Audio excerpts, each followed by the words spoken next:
অসম বিধানসভা নিৰ্বাচন 2026-ত ঢকুৱাখানা বিধানসভা সমষ্টিৰ নিৰ্বাচনী প্ৰেক্ষাপট বুলি ক'লে ঢকুৱাখানা বিধানসভা সমষ্টিটো এক পক্ষ প্ৰতিযোগিতা হ'ব। মানে তাত প্ৰতিযোগিতা বুলি একো নাই।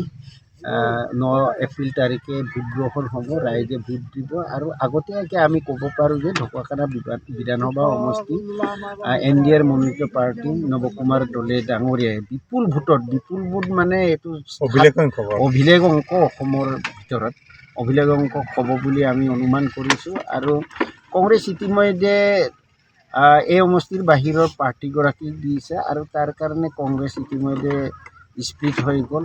আৰু মই যোৱা 20 তাৰিখৰ পৰা 26 তাৰিখলৈ সন্মিলিত গণশক্তি অসমৰ কেন্দ্ৰীয় সভাপতি পৰমানন্দ ছাইঙাৰ নেতৃত্বত আমি উজনি অসমৰ 20খন বিধানসভা সমষ্টিত ঘূৰিছিলোঁ, প্ৰাৰ্থীসকলক শুভেচ্ছা দিছিলোঁ। লগতে প্ৰতিখন সমষ্টিতে আমি এখন বা দুখনকৈ সভা কৰি আহিছোঁ।